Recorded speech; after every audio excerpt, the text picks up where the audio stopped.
Okay, there we go. So it's gonna take 20 seconds. No, it's good. Just call this meeting to order at 7:01 p.m.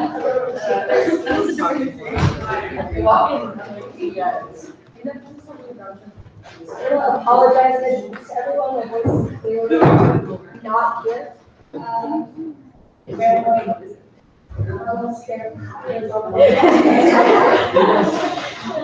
Hope everyone's having a good week and taking care of themselves.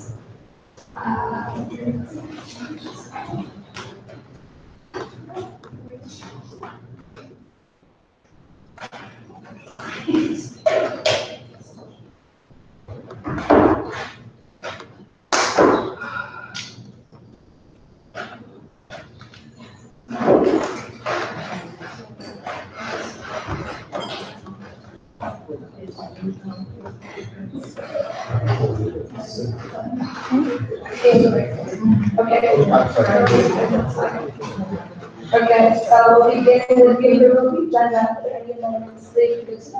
I have an amendment. Yes.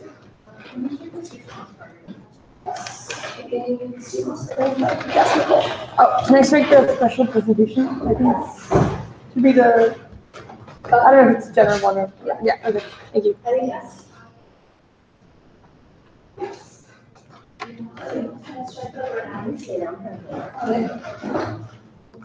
Let's start my Oscar. Yes. Also, strike mine. Also, add the questionnaire, the questions. So I had discussion with you about Safety. so out of respect for what the board's trying to do before the officer reports. So discussion with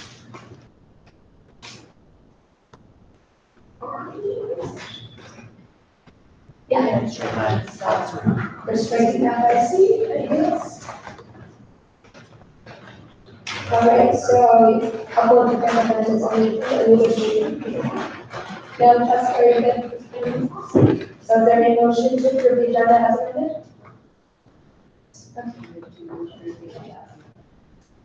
Second by Aaron. We'll begin a local roll call with IUP. EVP. Diamond 1. Yes. Diamond 2. Diamond 3. EAC. DEC. CSC. Yes. Facilities. SC. Yes. SWC. And GSI. Yes. And Ms. CAC. Yes. Yes, sorry about that.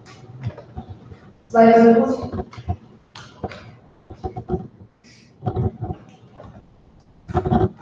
Challenge 020 special capacity agenda has been approved as amended.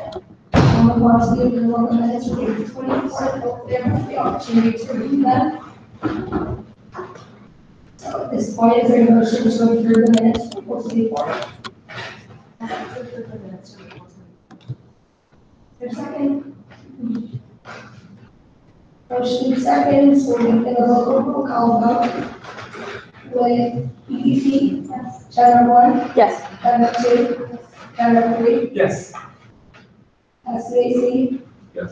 CDC. CSC. Facilities.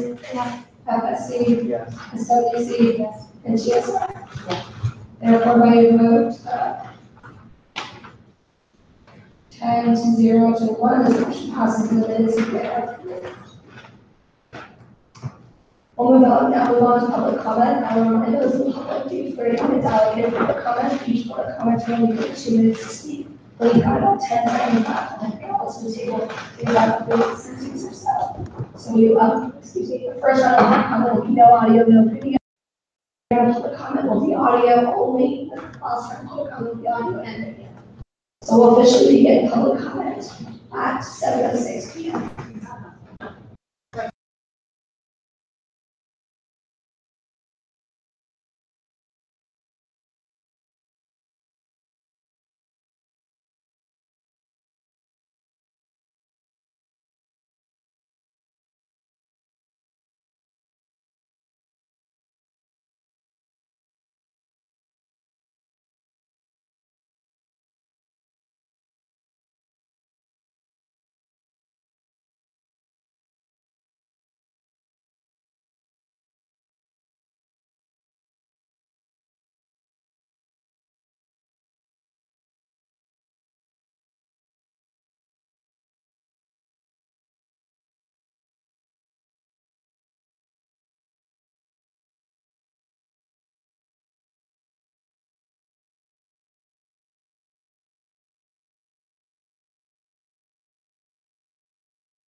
Yes, of course.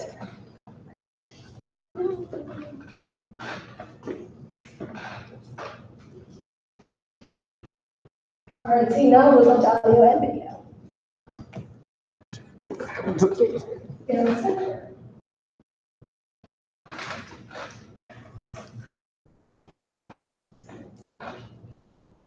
Seeing none, that'll be the end of our public comment for tonight, ending at 7:12 p.m. Yes. And maybe always have a special presentation for that. So our first special presentation tonight is from the usac master. Okay, cool. So we're gonna move on to. Okay, sounds awesome. Thank you so We much. coupled in representatives from different campuses to receive funding on that revenue. And then it's such as an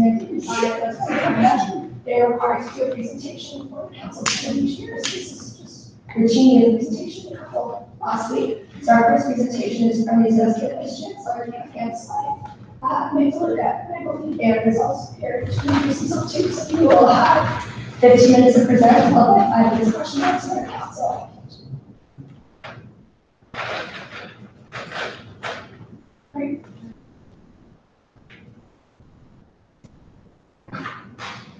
Good evening, everyone. Nick Kaluka. And first, let me thank all of you and all of your staffs for the great leadership over the course of the year. It's good to be able to come in front of you and share some information. In particular, a referendum that was passed a couple of years ago, and the fiduciary responsibility to manage those funds in the interest of students and in the intent of what was passed on. We're going to do a quick overview, a little bit of the logistics. I'm going to speak on some of the funds that went towards funding student organizations, and Aaron Fan, the Director of Recreation, and Ben Slattery, the Chair of the Wooden Center Board of Governors, are going to speak to you about some of the services that have also come out of it. The referendum, as you might have remembered a couple of years ago, in this case, funded functions of the university. So the first step is we had to create an agreement with the associated students. If you follow the money, you pay those fees as part of the bills to the UC Regents. They fund them to the campus. In the case of USA fees, the university cuts a check to the associated students. The associated students accounts for it, cuts a check back to the university, and we create and open funds. So you'll see in the 5 prongs of this referendum that went to the areas of campus life and recreation, what those agreements have. You can flip to the next one, and we'll discuss those. Go ahead. For the programming fund ones I want to describe, and there's always a lot of interest, created 3 new buckets of funds that students have access to related to them, and they're titled the LGBT Student Programming Fund, the Cultural and Spiritual Programming Fund, and the Student Justice Camps Programming Fund. You'll see a description on each of those, and you'll see the criteria that was adopted over time on who can apply. These are all now part of a process that we have online. The acronym of it is SSP, our Campus Life Support for Student Programming Fund. The SSP fund in general is a blanket fund that comes in after students have applied for other fund sources, and those 3 fund sources identified allow direct entry. It's a rolling application process that allows both flexibility and students' access to these funds over the course of the fiscal year. I get many requests before fall quarter starts. I get requests during the break periods, and we'll have a whole slew of requests as we end the academic year here. This is kind of just some screenshots of those portals where you have the information that's accessible online. And I just want to give you a bit of a fiscal summary.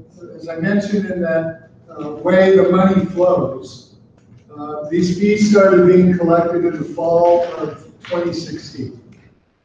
For the university, we can't spend the fees because we would run accounts in deficit.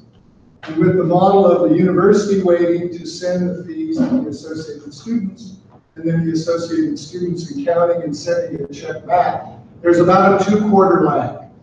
So that gave quite a bit of time to build the infrastructure. It also created some balances. And you'll see over the course of 2016-17, which basically was the spring quarter of that year, the inflows of money and the money that was outflowed to the various student groups. And then you'll see as we started this fiscal year, they automatically have a small carry forward, and then we begin collecting funds. The funds that are collected over the summer based on the requirements of the referendum, and then the fall and the winter, and then we'll account for them. So you can see those funds, and as we move towards the end of spring quarter, the balances in those accounts that we're awaiting applications on. I think the last one I wanted to overview related to the funds is in those three specific buckets. You'll see the number of events that actually were funded, the number of organizations that actually made requests, and then the aggregated dollar amounts that went out to those various groups. As we hear from the groups, and I get to see a lot of these applications, we almost have a discussion every evening. This has become a critical new source of funds that gets to integrate in and help a variety of student programs and events over the course of the year. Any specific questions on these pieces related to those things that created programming funds? Flip the slide, and we'll turn it over to Aaron. Thanks, everyone. This is an excellent opportunity for us to expand our programming and accessibility to community students. Next slide. I'll speak more about the implementation of how we implement both of these areas of the SGR. So this is where we started with excerpts from the actual referendum language. And we started here, and there were three phases of implementation. Basically, the first phase was winter quarter 2017, and that's with essentially taking the budget, working back into the budget from the referendum language to create those initial offerings. So with respect to 24-hour wood, it was basically, we made a decision to go Monday through Thursday evening. The facility essentially stayed open from 5:30 in the morning on Monday to 9:30, 9:45 on Friday, continuously. The Friday hours stayed the same as the Saturday and Sunday hours. From there, and for the evening youth program, so although it's termed child care in here, that's sort of a term that doesn't really encompass what we do at recreational or we're allowed to do or with our licensing. So we have termed it evening youth programming. And that's basically a few more restrictions or guidelines in terms of just what we're able to do with the youth program. So that first phase was decided to be that we would have. We were sort of challenged to find a location. So we started with a route call for it, very, very basic, and we were open from 5 to 9, from 4 to 9 in the evenings, Monday through Thursday. So that was then the second phase was after that winter quarter 2017 implementation, was just working through, okay, now we've got these up and running, now we can really sort of engage stakeholders and sort of find out how to find these that are student needs. So that's what we, so there weren't really many changes to 24-hour wood. That was the sort of state of those basic hours, and those hours remain the same. We did try to change some of the budget elements, which we'll get to later. Evening youth programming changed as we worked with stakeholders. We moved locations, and we were able to sort of build out one of the racquetball courts with glass windows to become more of a welcoming child space, which would have brought some pictures with me. Our youth staff did an excellent job. It really became a welcoming home for kids. I have a 4-year-old son. Like that's his favorite thing to do.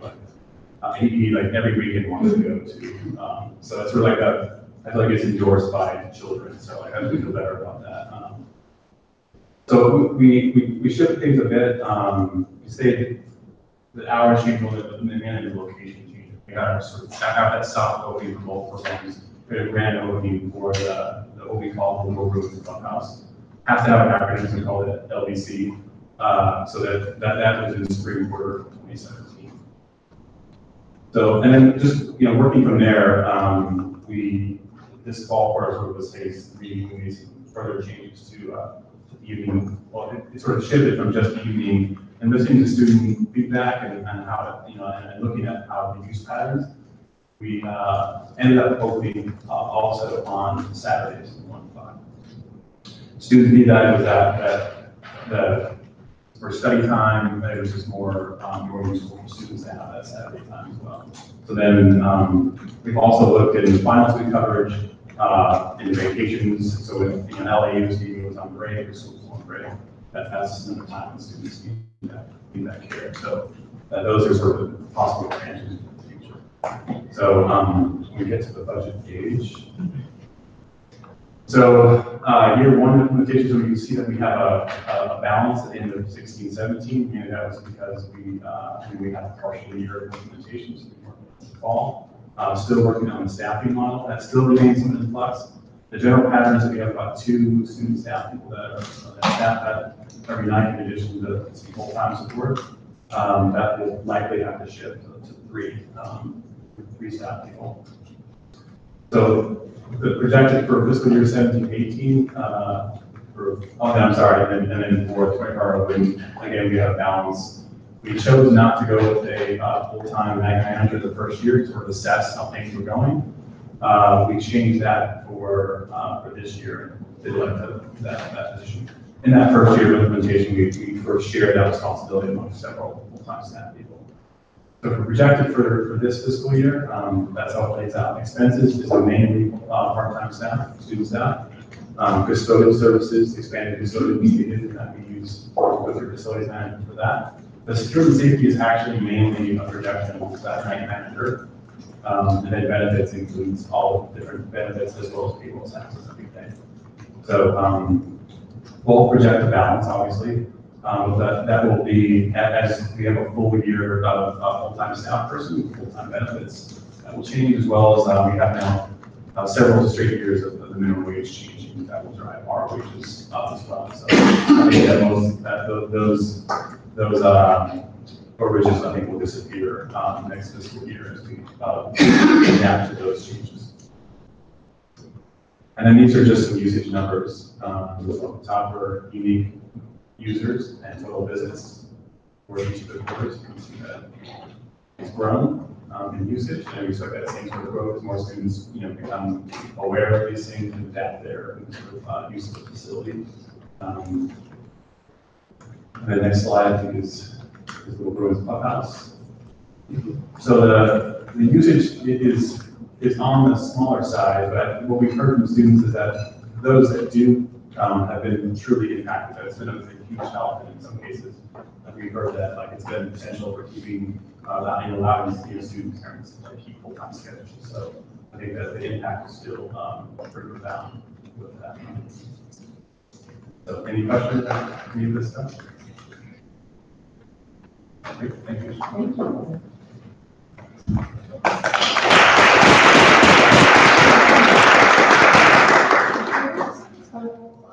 Are there any questions about this?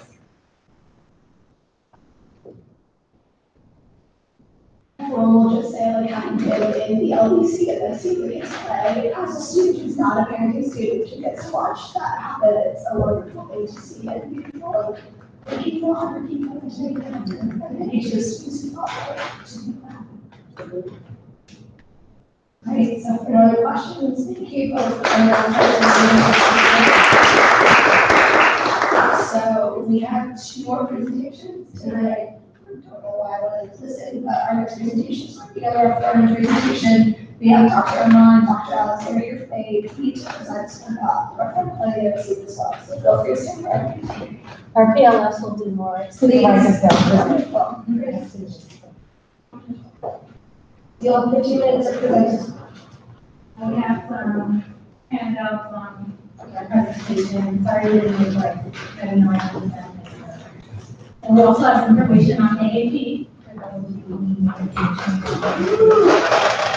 And then we also have a brochure on peer review. Again, I just want to say thank you for this opportunity to present to you all and share with you what we've been doing with the funding that these situations blessed us with. I want to say, prior to the student referendum funding, we were really in dire straits. We weren't able to expand our peer learning for transfer students, which was a big population, as you know. And we had to limit the number of courses due to cutbacks that we suffered during the 2011 session. And as you know, wages went up, which meant that we had to use more money to pay students, which then led to more sessions being cut. So the fact that this referendum passed and gave us what we call an infusion of cash, we were able to expand and grow our peer learning unit. And so I'm going to just give a really big thank you for all of you and all of you who supported the referendum. And also just share with you just a little bit of introduction. I'm Charles Alexander, by the way, if I introduce myself. You could have said I was Steve Bowman, a mom, but I am Dr. Alexander. I'm the Associate Vice Provost of the Student University and also Director of AAP. I have a portfolio of things that I do. I'm also a faculty member of public health, so I don't know if you can take my course, which is a great course, you should take it. But I want to say that our peer learning budget, we're going to start with the finances, and then you'll hear all the intricacies that relate to the program. And I mentioned this one presentation set a model for us now. We can come back to you. Unlike Mick's presentation, where the funding structures are set so that funds can go directly into accounts, we're an academic unit, so you can imagine how difficult and challenging it is for us to set up accounts on the academic side, when most of our funding is state funding, some federal, and some foundation. So we have no student fee money in our unit in the Division of Undergraduate Education, which AAP resides in. And so it took us about 2 quarters from the time that we got the first check. In fact, we had to sit on the first check because there was no account to put the money in. And the university, if you all know the university, is a bureaucracy, and sometimes it takes a little while to get them to set up a bank for you, right? Or bank account. So we ended up getting a bank account probably late spring quarter, and we didn't really get an opportunity to take advantage of using the funds because we couldn't. And so we continued to use our funds, and then we drew down on the funds later. And so we have a budget in peer learning, which would almost exceed $1 million. It's about $953,000 that we spend for peer learning. And as of December 12/17, which is what I was able to get the legislators for, we were halfway through that budget. The referendum funding makes up about 15% of the budget. So we received about $140,000 up until that point. We actually just received a check not too long ago. We also get checks kind of slow too. They come in, and then of course the bureaucracy has to deposit them, which takes a little time. But we are really on track with spending our peer learning budget. And so we anticipate probably hardly any what I would call surplus by the end of the year. And you're going to hear why we don't have a surplus. And so I just, again, wanted to thank you and kind of present that backdrop so you understand when you see our numbers and you see our presentation, what context we have to operate within in order to spend the money. But thank you so much for allowing us to be here to share with you. And I'll be around to answer any questions along with Dr. Ahmad. So I'm going to turn it over to Dr. Ahmad for introduction. Hi, everyone. I'll just introduce myself, and then my PLF supervisor will take over. I'm the Associate Director of Academic and Research Programs at MIT Law Center. And I also coordinate the Humanities and Social Sciences Lab. So we have 2 labs. So in addition to that, I do coordinate them. So that's me. I'm a Bruin. Class of 2002, and then class of 09, PhD. Hi everyone, my name is Veda Mukhizu, and I'm a 4th-year psychobiology major. I'm also a PLF in AAP. I PLF for political science studies as well as all the English composition courses, and I'm also the supervisor for the English compositions. Hi everyone, I'm Yolanda Navarro. I'm a 4th-year stats major, classical civilization minor, and I PLF for philosophy and supervisor for the humanities.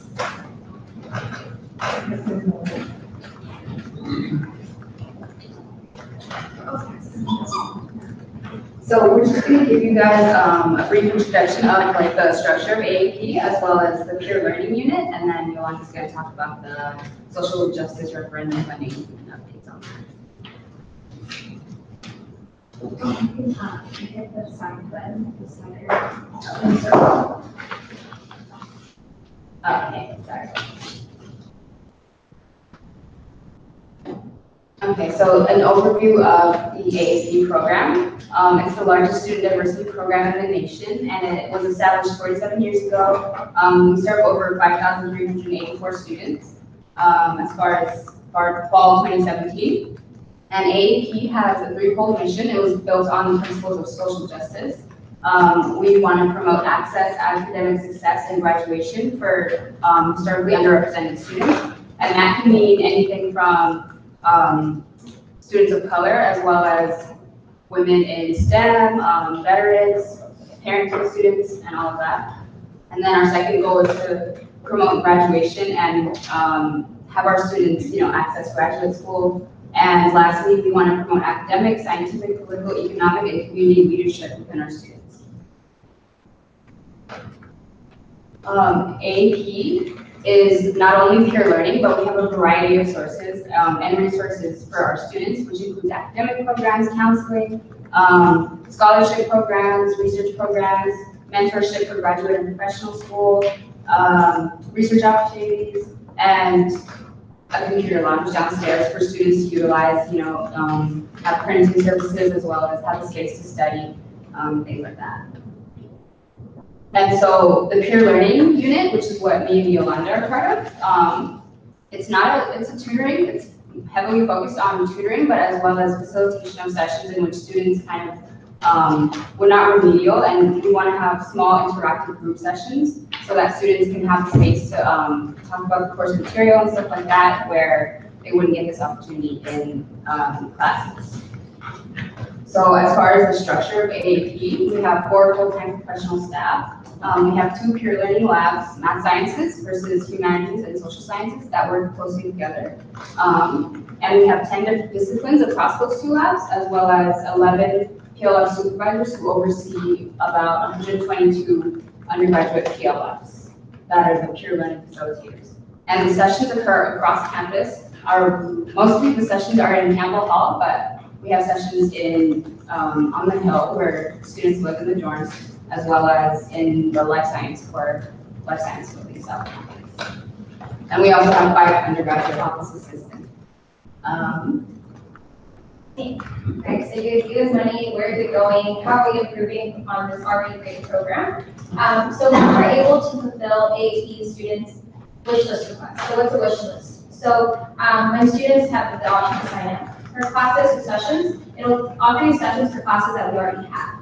But if for some reason we don't have a session for that particular class, you can go ahead and let us know. Before, we weren't able to accommodate those, right? We couldn't hire more PLS because we didn't have the funding. But now, if there's demand for it, we're able to hire. So that's been really great. So we're adding more sessions and we're hiring additional PLS for both disciplines. So for math sciences and for humanities.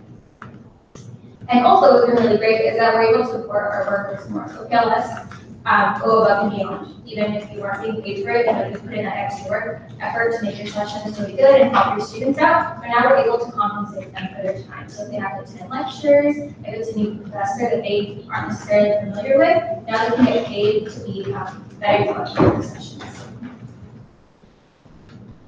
And so here we have a little bit of numbers for you guys. We highlighted the year 2016, which is before the SJR update. You guys can see in both labs, when we had less facilitators, so less workers, we had less students. And in the winter of 18, so just recently, as we've increased the number of PLF, we've had more students. So there is demand, we're meeting that demand, and then our students are increasing, which is really great. We can talk more people. So more updates. Now we are able to offer more trainings. So normally we have one big training at the end of the year with both labs, and they get basically everything, all the information that they need for the year. But we're hiring more throughout the year, and now we're able to offer trainings now too, where they're compensated with. So as the lab grows, we also need more office assistants to do administrative stuff and support our PLS and support all of us. And so we're able to hire that, and they're not as overwhelmed with the amount of work. So a really great thing we're trying to do next is increase sessions for upper division and transfer students. So normally we offer sessions for classes that are very large, like PEs, major departments, things that we know there's going to be students for. But there's also demand for upper division classes because a lot of our transfer students are coming in already having met the GE requirements, the intro requirements, but they still want that extra academic support to help them integrate into UCLA. And then last but not least, we have students and employees visibility during campus partner events. So for example, freshman and junior day, we were able to have people from AAP there to speak on behalf of AAP. The problem before was that we didn't have enough presence, so unless for some reason someone told you about AAP, you weren't necessarily sure. But now we get to be there to advocate for our program and help it grow. So out of the upper division classes that we do offer, here are a few of them, which we did into this year. Hopefully we'll be able to increase next year. As you guys can see, it's mostly humanities, social sciences. And we're hoping to increase the amount of like math science upper division classes that we offer because there are, right?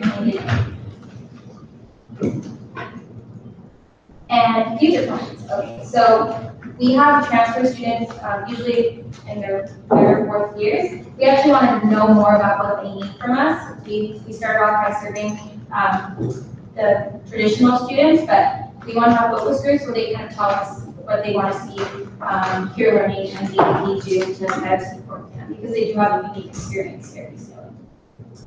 And then we hope to have leadership and professional development trainings for PLS. We know that they're only here for a short amount of time, and we're hoping that we can better support their career development for the future. So thank you so much for your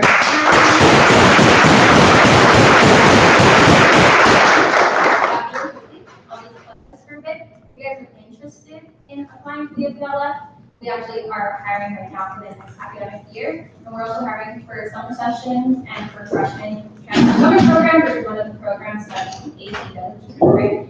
So yeah, apply. It's a really great job. Never met a PLF who did not love it. So that's my advice. And a lot of our PLFs, they're not always AAP students. They come from all over campus. They just International students. international students. A lot of them are actually international. Our econ, at least half of our PLS are from international, India, Burma, I'm forgetting, but we have just a wide, we have transfer student PLS, so Russia, we have PLS in Russia, local PLS, so if you're interested, we just try to provide services to our AAP students and really give opportunities to all students to participate in peer learning, whether it's as an AAP student or as a PLS or PLS student.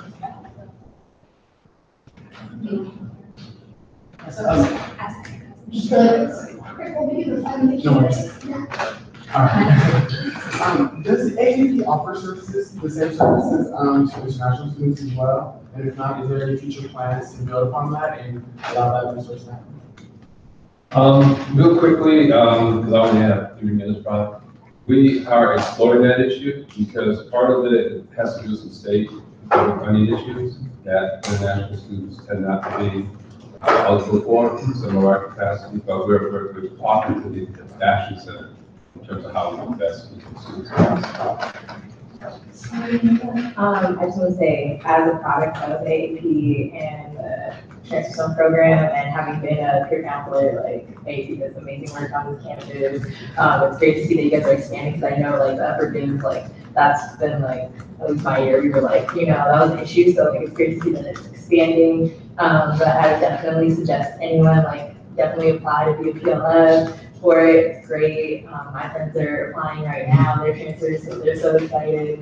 So yeah, AAP does great work. I'm just really proud to be a part of it. That's all I can say. So great job. Yeah, I want to add on to that. So I was a PLF over the summer, this summer, and I loved it. It was actually my first job ever, and it's probably the best job I could ever had. So I would encourage everyone to apply. It's like I not only have I been a PLF, but I've had multiple PLFs, and it really, really helped. I was like, And I was a product of AAP as well, in 9802. I wasn't a PLF, but I did utilize PLF services in the Dean and Nicole, I still remember them. I was a psychology major, so 100A, 100B, my lifesaver. We wanted the computer lounge as well. We recently revamped the computer, well, it used to be called lab, now it's a lounge. Yeah, so check it out if you can, it's located in the basement. Oh yeah, I also did UST 2015. It was a really good experience. I think it helped prepare me for just like the regular college experience. So I think now we need first years for people who are on next year. I would definitely encourage them to look into those like at the weekends and try it out and do the 4-day stays. It was definitely worth it.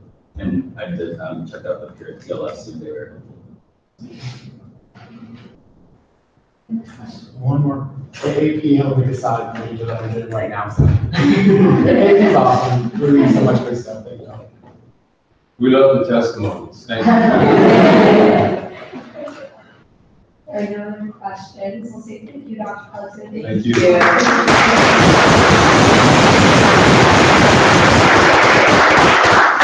So before we get this presentation, we had to figure out what she had done earlier, so we could more supportive throughout the year. So, speak on behalf of the future council that will be here next week, and that we can do as a council to help support your work or being community opportunities. Yeah, if there's anything we can do on our end. Thank you. Thank you so much. Last, certainly not least, be my last special presentation of the night. Good evening. So I'm sure you would be remiss if I didn't mention the electric scooters. Roll it out there. Also, we're still doing enforcement and education, so I think word is getting out. And hopefully we're getting a little bit of compliance when it comes to the laws and regulations that are applicable to those. Some things that have happened since the last time that you all saw me. We had Charlie Kirk and Campbell Owens that came to speak. Our officers were present for that. Some of the faces in this room were also present for that. So I know that, you know, there's always this high anxiety whenever there's a controversial speaker that comes to campus. But the thing that I noticed out of the result of that talk and some other things that have happened on campus is that we have moved towards getting into physical altercations over things. And though there is some passion that is brought from both sides, I think that the thing that I see out of this is that with your all's help in getting the word out to your constituents and the folks that you associate with, every time the SOL has stepped in and asked for compliance, they've got compliance from everyone. That applies to the Regents meeting, that applies to controversial speakers, it applies really to everything that's going on. So I hope that continues, and I appreciate your help in spreading that word. Things that we've got coming up, we just had the animal rights protest that happened at the end of the month. So you may have seen those folks walking around campus. And then next week we will see some union demonstrations that are slotted to happen, so you may see me out there. But you see a lot of our officers out there, you see some other officers out there as well. And I think really not much else is going on. So I know that I may not see some faces here when I come to the next meeting in June, which will sadden me. And I know that you probably, I can't believe a year has gone by so quickly. July will be my 1-year anniversary in this position. So it goes by, and as you get older, just things just keep going by. So what I have to say to you is thank you. You probably had a little bit of concern or questioning when I came into this position and started coming to your meetings, but I feel that you all have finally welcomed me in, and I get to see you on campus now, and I wave and say hello and recognize my face, and I know it needs a lot of work, but it is what it is. So thank you for bringing me into your family, and I hope that I've been able to be a conduit for you coming into our family as well. So even if you are leaving your position here, I hope that you'll say hello on campus if you see us and me. And if you're not leaving your position or you're going on to graduate, good luck to you. I've thoroughly enjoyed being part of this family, and I'll look forward to being part of the family that follows this. One last thing that I haven't had before I'll take the questions is, over the last few months, we've had some crimes that have occurred here in this building, which is near and dear to you. With the theft of mezuzah from Ariel's office, and now theft of the pride flag from Divya's office. We take all of our crimes seriously, but these are particularly concerning to us because when they are associated with a particular group that maybe someone doesn't like, we don't know, but we look at it very as a sensitive matter, and we investigate these as hate crimes. And so these are significant for us. So for the amount of time that you spend in these buildings, keep your ear to the ground, listen to what people may be saying. If you see something that's out there ordinary, don't hesitate to call us. We will come out here and we will do whatever we can, and we will investigate things as quickly as we can, and we will address matters, even if they end up being nothing. We're happy when they are nothing. But we need to know when things are happening. So we are investigating both the theft of mezuzah and the theft of the pride flag as hate crimes. We don't have any suspects, but we are investigating those as those. So questions for me that you might have? So I was at the early Kirk event with you that evening, and I have to say it went really well. We had Sol and Vice Chancellor, or was it Monroe, Vice Chancellor Monroe, and I felt like that was good because it did give your heat on both sides. But you all were there, and I felt supportive of the students that were there, so I felt like that was really good. I was really happy with that entire evening's outcome, as unfortunate as it was that we had to be there, but yeah, it was great. It was great. So I have to say thank you to you and your patients and everyone that participated on that, because it really changed my perspective that evening of the law enforcement on campus. So I was very happy. So thank you. Thank you. Any other questions, please, Nicole? You guys would love, easy, especially if this is your last meeting. Seeing that, I do want to say thank you. To my knowledge, there's never been a representative from UCPT when it comes to usac meetings with this consistency and the fact that you make the time to come there. So I'll answer your questions and share them. I really appreciate it. Thank you. Thank you.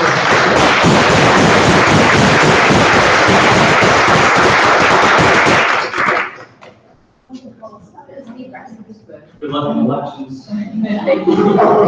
Yeah, let's do that. Yes, but I want to say, because election board is fairly on the list of things. Why there's one team not able to attend officer reports. So if you're part of the business. I was gonna hand it out. Now it looks like I'm stealing it.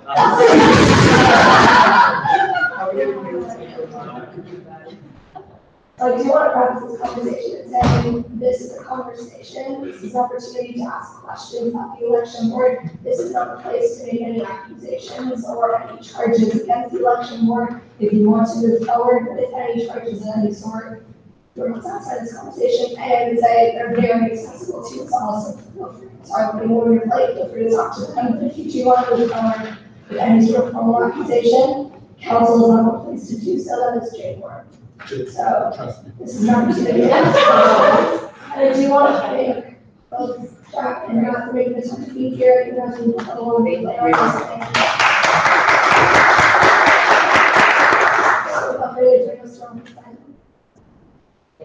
So I just have a couple questions.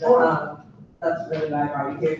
So I was looking through all the sanctions because trigger, election season. I got probably the most sanctioned ones. Elections. So I was being nosy. I was like, I got a fair amount. You told me. I was like, okay, sanctioned. And just while reading it, I was just a little just like I had questions because some of the sanctions and I gave cases and I don't want to say names or anything, but some of the punishment seems a little excessive for some of the candidates that are running. So I just wanted to know, like, what is the process of like the punishment, like what's the evaluation and the assessment of like the sanction? And like, how are you guys coming up with like the punishment? Because some of these offenses seem to be similar, but like they're seeming a little excessive for some rather than others. So that's why I brought you here and I wanted to understand that.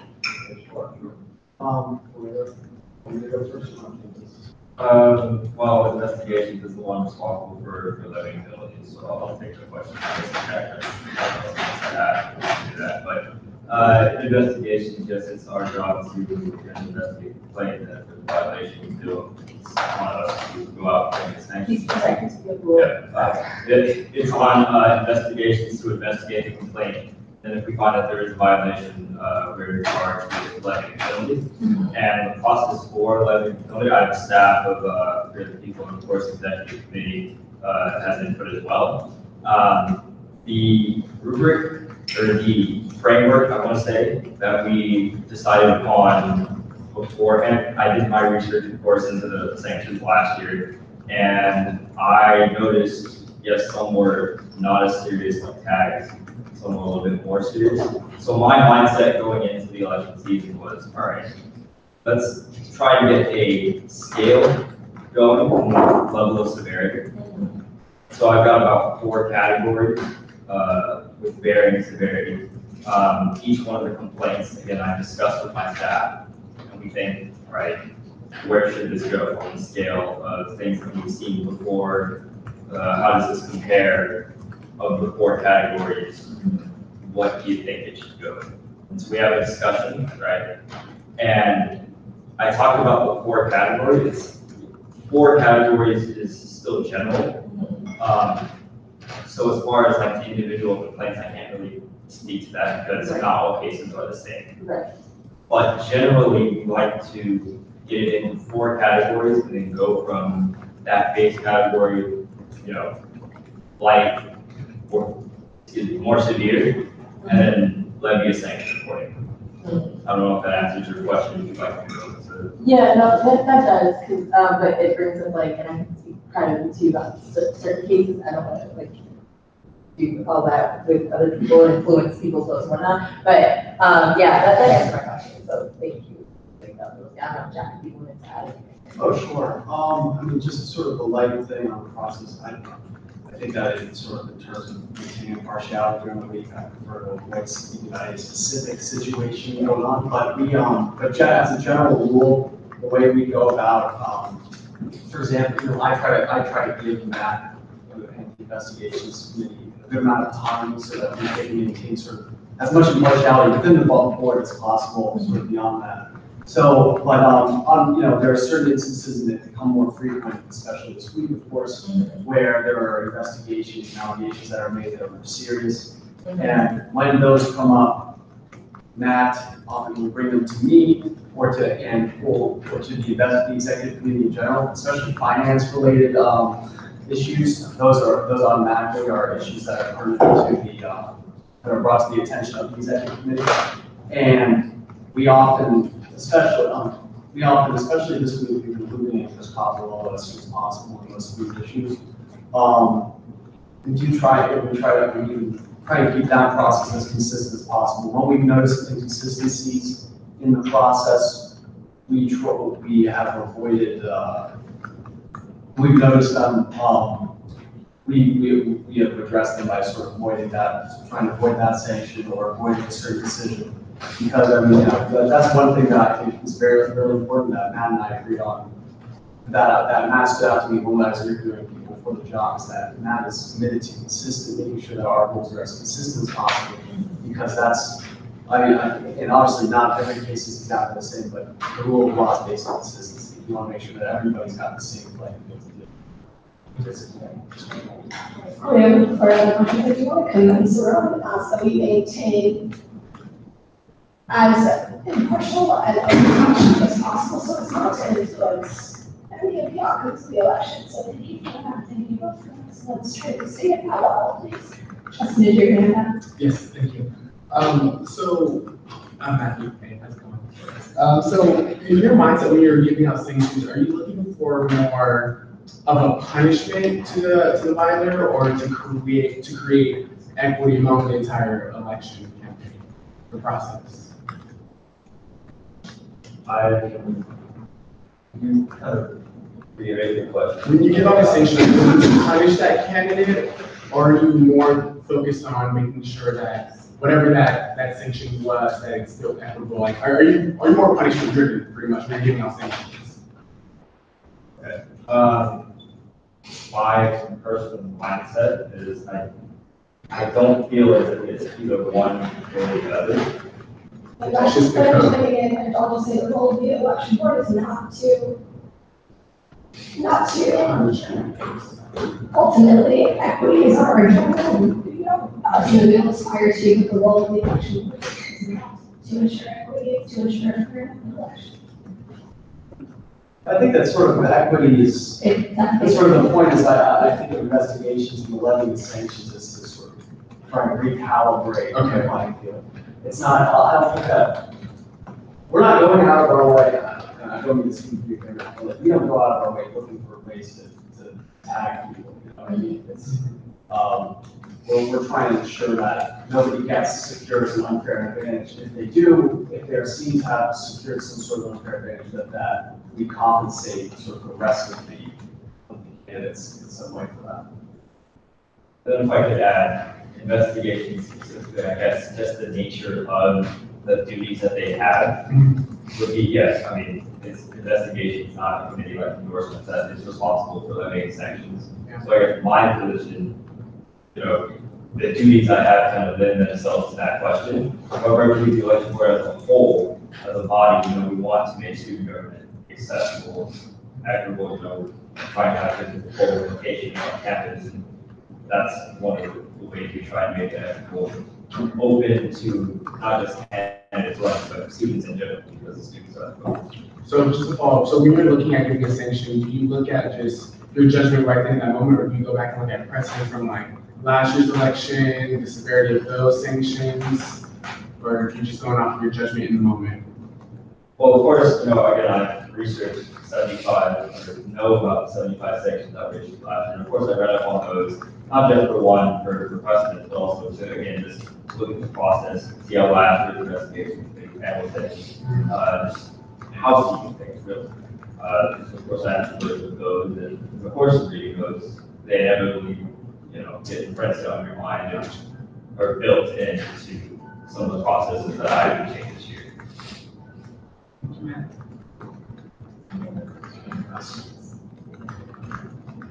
Seeing that, thank you so much of you for coming. I appreciate it. We will see you, I guess, on Friday at 5 p.m. Great, thank you.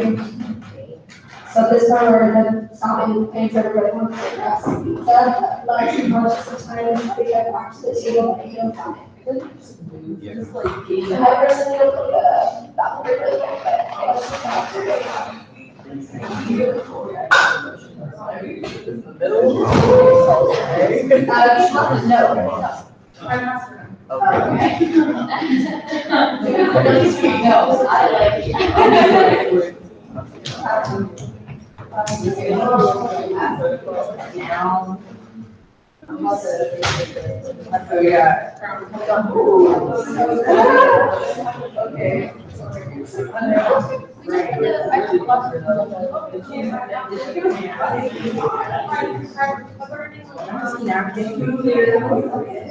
But like, I don't want to break it.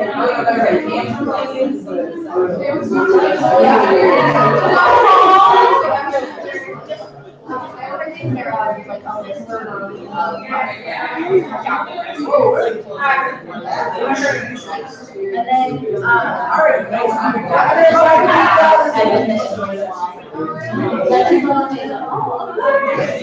Oh, I think, well, I think I'm just.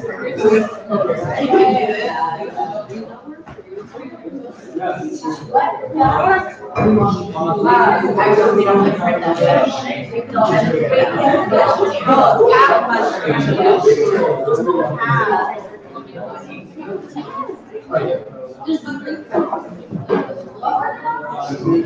Yeah, you should definitely.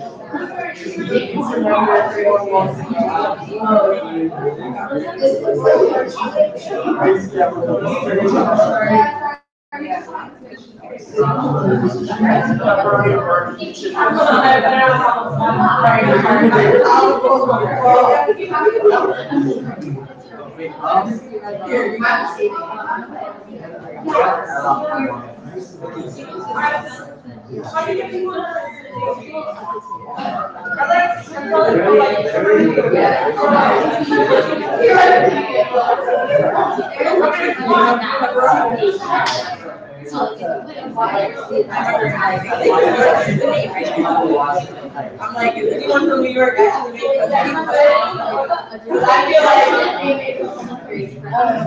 right, you know, like, I'm really gonna know, what did it take, like, yeah, try. I also, you know, that's not like, no, really, this is my life.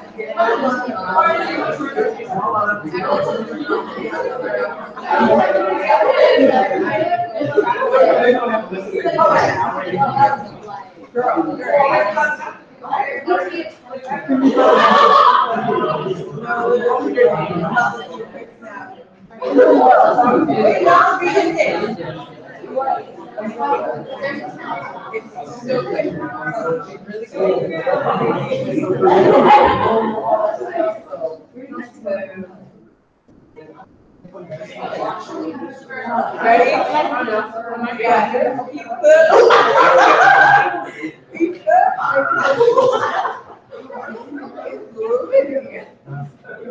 Wait. I'm gonna say that.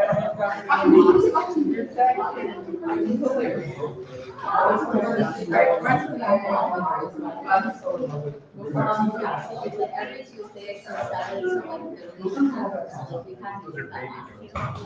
they are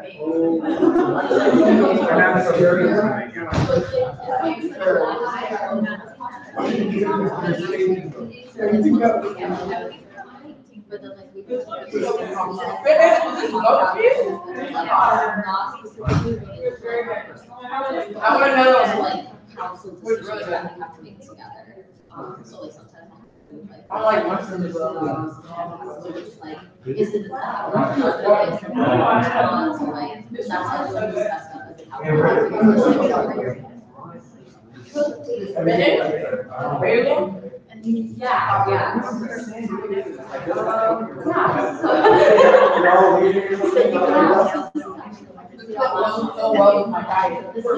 So next week is gonna be. No, really, I just come hard now. Yeah.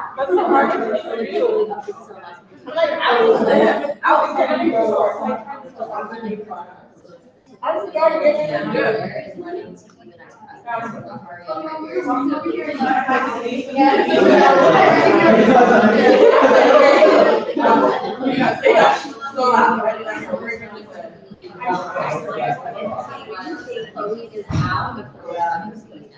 And then, Zara, your chance. We're gonna bring everything back together. Oh, yes. Okay, please go. Thank you. Sorry.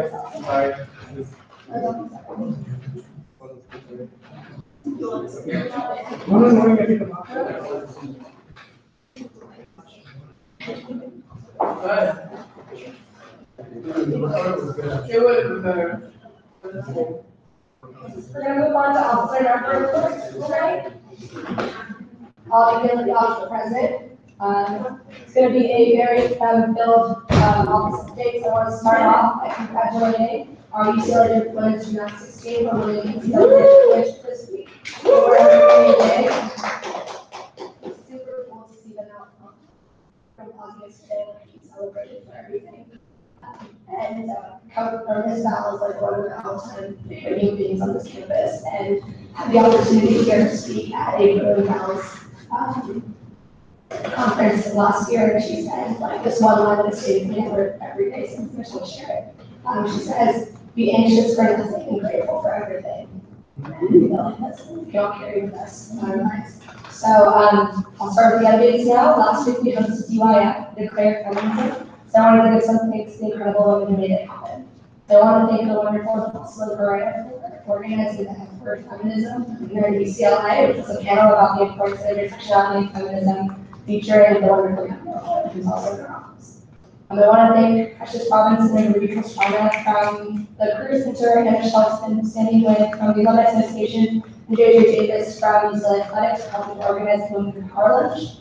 I want to thank the wonderful Stacey Monaghan for organizing the fun fair, and give special thanks to all the organizations and students who showed up. I want to thank the wonderful Victoria Shever, who organized an incredible festival of healing with the American Association of University Women. I want to thank the wonderful engineering Kathleen Sheena from the Center for the Study of Religion, who organized an event called Women's Interesting Stories of Encounter and Empowerment. Having attended that event was a really special space. And I want to thank Isabel Bina and Kyoto Kagami for designing the t-shirts, which we are still selling right now, so if you're interested in buying them, they cost $7, and all proceeds are going to be donated to an organization that focuses on empowering and supporting survivors of sexual assault. And lastly, and certainly not least, I want to thank Mrs. Block and our crews and for their instrumental help in organizing the first ever Women's Empowerment Leadership Reception. It was really special event, and I'm hoping that it's just amazing. And none of this would be possible without my fabulous she's Claire Philbin, so I want to give her a shout out as well. Last night we teamed up with the Grad Student Association and the Grad Student Association as well as President's Office, our space called Art Activism and Anti-Blackness Workshop. Shout out to Molly, who actually was part of the program and did a wonderful job doing this. We did that.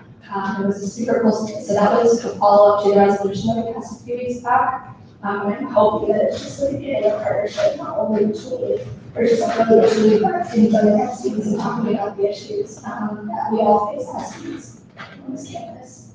And lastly, this is very personal now.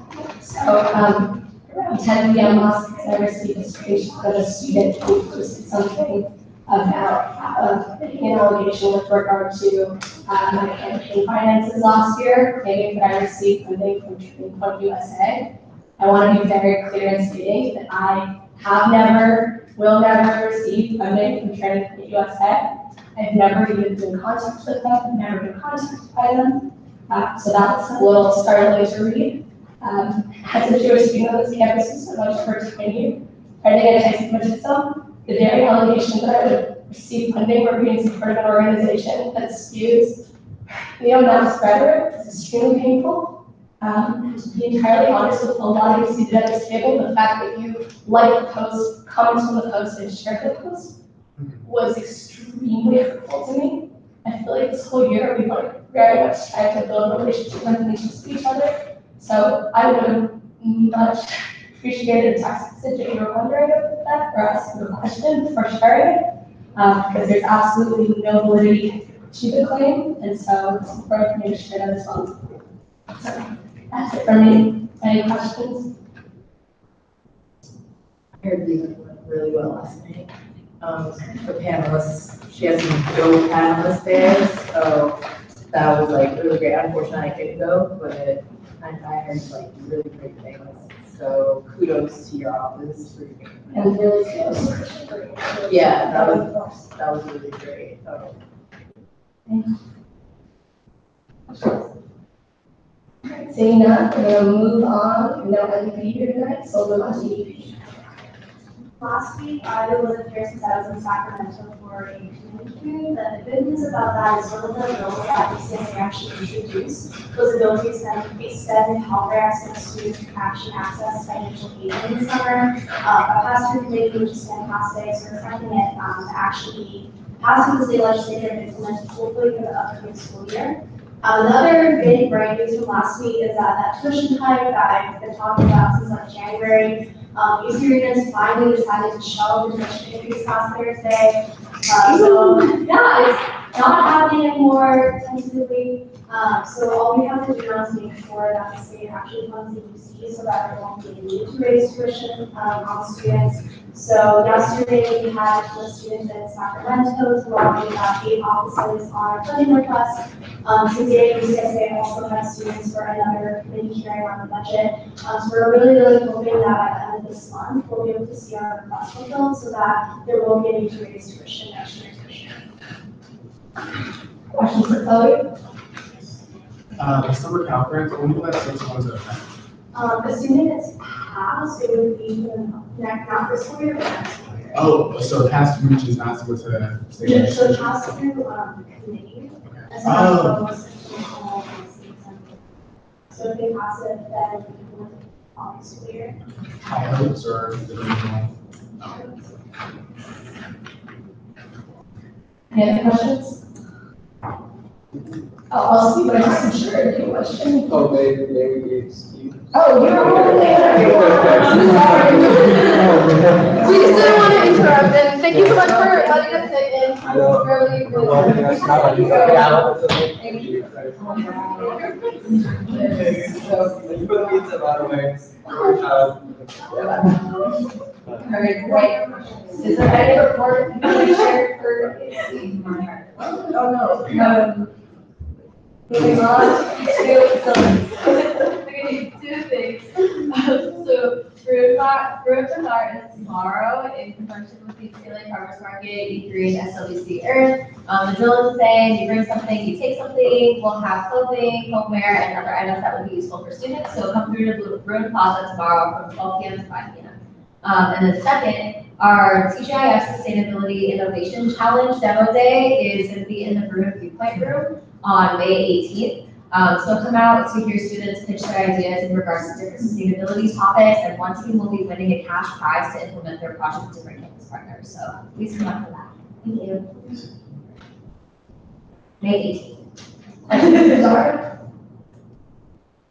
Seeing no one else, CC. Oh, I'm so sorry, I'll sit down. No, she's not down, so CC. So we have, I'm just overwhelmed myself.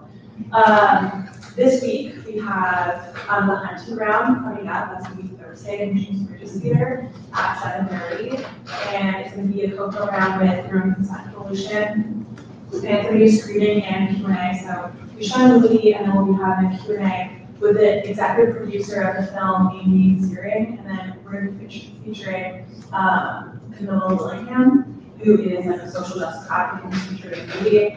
And it's something that we've been working super hard for because it's not only like a film, it's also like a speaker, program. So my speaker staff and the local staff have been working hard to arrange this, and it just has a great message. So if any of you haven't seen the movie or if any of you have seen the movie, we just encourage you to come out and take part of the event. It's going to be really nice.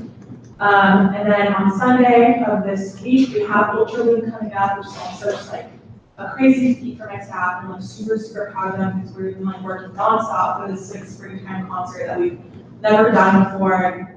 It's something that I envisioned happening well before my commissionership started, and something that's coming to life, so it's gonna be really cool.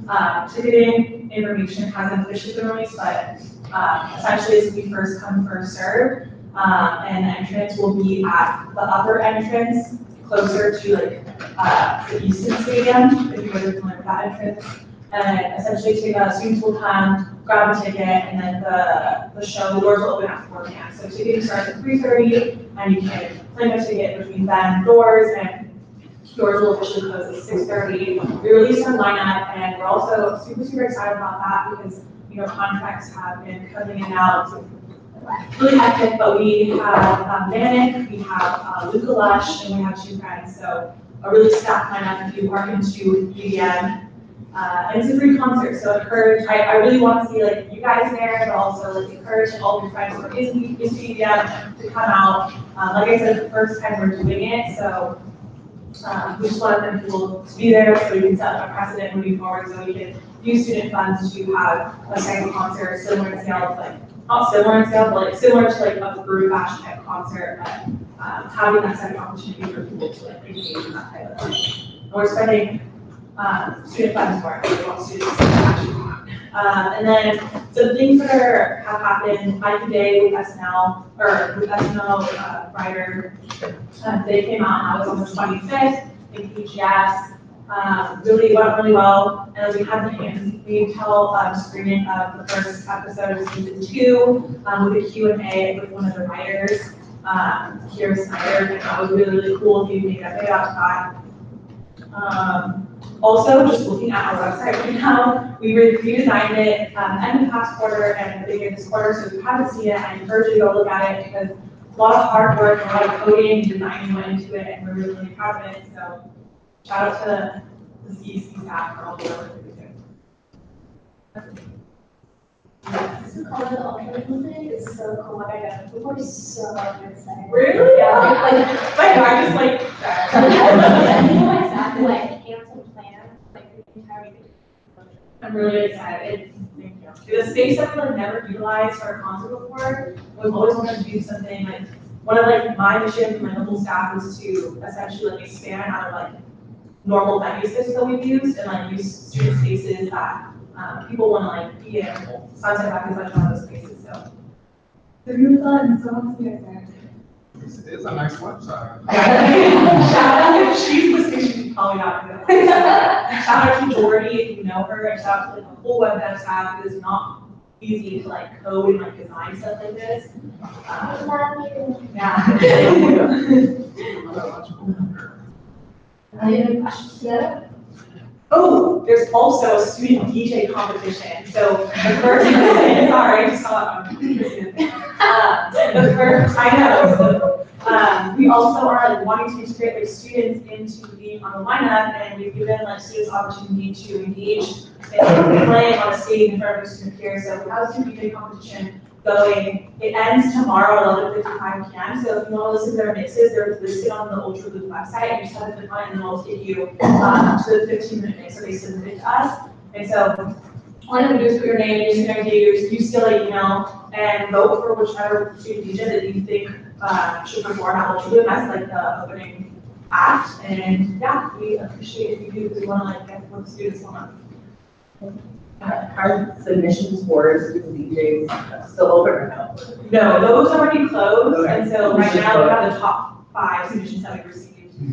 We kind of like made those lists internally and we presented those top 5 to the student body. You have the names first? So Matt Gavin, Officer Gavin, UCLA Radio manager, Nick Eishes, Alvin Chen, David Durdrian, and Jordan Lee. I don't know, feel weird, but yeah. Cool, thank you. Who did the graphic? Jordy, was the graphic for the website? It was Jordy, she's amazing. Like, the thing is, she's not even like a DESA major, so I'm like, dang, you do this in your free time, like, I wish I was like that. Yeah. The majority, of course. We're going to launch our announcements for administrative reps. So this table will go around. I don't think I have anything to announce. UCLA has been participating in the Census 2020. Thank you for sending representatives there. It's nice to have a student voice. The other colleges and universities are slowly sending students, but we've been there from the beginning, and it just kind of creates a nice sense of engagement and influence around the county and city's efforts. So thank you again for your continued support for that. No real announcements from me unless you all have any questions about the exit packet that we sent out. We have a link, so you can all just look at that and make sure everything's straightforward. And if you have any questions, let me know or email my office. And then also I brought some cool bags from Brewing Custom Printed. So Kelly Goodman, who is our campus outreach manager, works on trying to get the word out about Brewing Custom Printed, so lots of people don't know about it. But it's on A level, so inside the bag there's there's a business card and a flyer with some pricing. But they are an approved vendor, so you can use your student fee funds to pay for anything through Brewing Custom Print. And they will help you with your licensing issues. If you are trying to do something where it has the UCLA logo or name, they'll help you through that process, and they'll also accept purchase orders through SGA. So they make it really easy for anyone that wants to get things printed. And you don't have to buy something from them. You can bring them something, and they will imprint on it. So that's kind of fun. So shout out to them for giving us some bags for y'all. I only brought a small amount, but if you want more or anybody else wants them, let me know. Oh, yes, TPIF is, coming up in our last, funding deadline this week. So Friday, if anybody wants to apply for funding, we have a main fund round and a mini fund round. And then like Zara said, we're doing this cool new sustainability innovation challenge. It's the first time we've ever done it. So if you all want to like come out and check that out, hopefully it'll be really good and continue, making that an annual thing. Hopefully we get some cool products. Thank you. And the only thing I wanted to emphasize about when we use approved vendors, it's partly they're approved that they are producing things according to the values I think that we all share. So I think the approval is all about no sweatshop production of clothing and those sorts of things. So I mean, sometimes I feel like that's not entirely clear that that's what is approval. It's not, something other than sort of our values that these rooms have, and want to make sure that when we're in a room where it's sourced and produced in responsible ways. Questions? Thank you. We'll move on. The allocations for tonight in the contingency. Last week, we had a total of 28 applications. Total requested was 27,259 and 90 cents, and the total recommended from PICOM was 16,701. Any questions for Christine? Sure, Peter.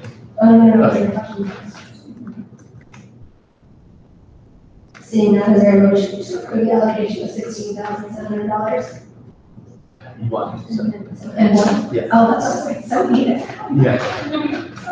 I move to approve the allocation of $16,701. Go roll call, vote. Begin with UEP. Yes. General one? Yes. General two? Yes. General three? Yes. CIC? Yes. CEC? Yes. CSC? Yes. Facilities? Yes. FSC? Yes. SWC? Yes. And TSR? Yes. Great. We're ready. 11 to 0 to 0. Motion passes. The funding allocations are approved. No, next week. We're gonna do, I thought they take over. Are we done for next week? My bad. Does next council approve next week's allocations? Or do you do? Oh, never mind, sorry, retract. Scratch that. We honestly, we don't have to for shop committee. Or is our allocations? Yes. So there were a bunch of groups, I can forward this all to you. But the total requested amount was $59,479.89. The final allocation was $38,882.91. Great. Does a consent item so before take a vote or any questions for it? Seeing none, is there any opposition to the allocation of this allocation? Seeing none, the allocation is approved. Our next item is supplemental fund for sales. CSC. Yeah, we had 3 groups of five, how much does Victoria need to be about, how much? Victoria to approve to kind of do a general. Cool. We're allocating total, we're proposing allocation in total of $3,576. $3,576. Any questions about your Seeing none, is there any opposition to approval of this allocation? Seeing none, the allocation is approved. We have no business tonight, so we don't have any business. We have item number 13. Regards to transferring the remaining surplus funds to the government. So there hasn't been a motion or any specific number that was decided upon to transfer to endowment from surplus. So as it stands right now, the remaining balance is $369,872 that needs to be transferred to endowment. Just to give a breakdown, out of that, 311,891 was from the prior year's amount that should have been transferred to endowment, whereas from this year specifically, it would be 57,981. That's accounting for all the other transfers, including the surplus fund that was created as well. That's 57,981. From this year's schedule. But the total would be 369,870. Yeah, that's correct. Any questions for the team? So is that coming from the student orgs that didn't utilize the money or just? No, so it's just the remaining balance from the surplus that's there. Student groups that still haven't used up their surplus, they still have access to that, and they have to the end of the year to access it. Oh, okay.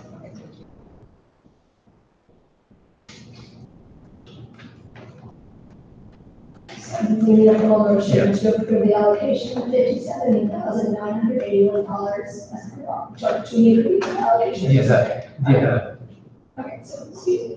We need a motion to approve the allocation of $369,872 of the surplus to usac endowment. Okay, just say the number. $369,872. I motion to approve the endowment, the surplus to endowment for $369 and $69,874. There's a motion for the table. Do we have a second? Thank you so much.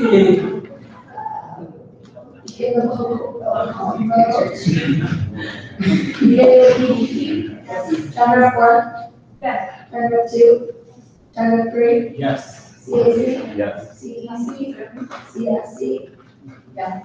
Facilities? FSC? Yes. SWC? And GSR? Yes. Therefore, by a vote of 11 to 0 to 0, this motion passes. The allocation has been approved. Woo, great. Are there any announcements today? Yes. We just finished Sexual Assault Awareness Month with Emergency Coalition. Now we're moving to Mental Health Awareness Month with Active Minds. There's something every week for all of you to go see. I forget what the event is. Oh, it's connecting movement in SAC conference rooms 1-3, 5-7 on May 4th. Aside from that, we're also changing SOFA's speed less than E for forgotten acronym. Really excited about. That's it. So Chancellor Day is May 12th, and I think it would be a great opportunity just to expand more incoming changers to know about your offices. If a lot of you tabled at the event, they're currently like open for other student orgs to table that day from 9 to 2. So if you're not already signed up, I would suggest signing up. Any other announcements? I'll share an announcement on behalf of the Student Alumni Association. So this is on May 18th. This is the first time ever that SAA has capped ticket prices at $5. It's also the first time ever that they're selling tickets online, so you can actually get the CTO and get it.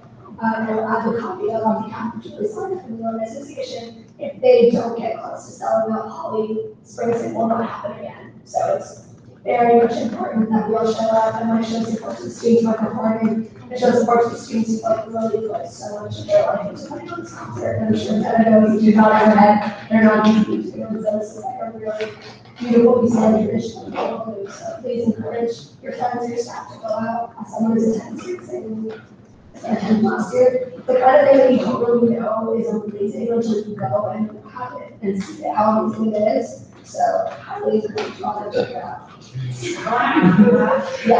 Like, literally, my old roommate, like, for 2 years, doing records right now, and I cannot, like, sit down and have a lunch with her because they're always planning for this event. Like, it happens when the juniors come out, and, like, it is so intensive, it's all student run, like, you know, so go check out. I've been every single year since I was here as a freshman, and it's really, really cool. So shout out to Lisa. She's probably not listening because she's probably doing something interesting. Any other announcements? Do you know motion to adjourn? I motion to adjourn at 8:30. 31. Will we do the roll call? With EVP? Yes. General 1? Yes. General 2? Yes. General 3? Yes. CAC? Yes. CEC? CSC? PAC? Oh, yes. FSC? Yes. SLEC? Yes. TSI? Yes. And a 4-1 vote, the letter 0 to 0, showing the grades. All right, at this point, I'm going to ask if you're not currently seated at the table, we invite you to stay in the room. However, we do ask that you participate in the conference and participate in the conference. So at this point, if you would like to step out. Good night, Bye.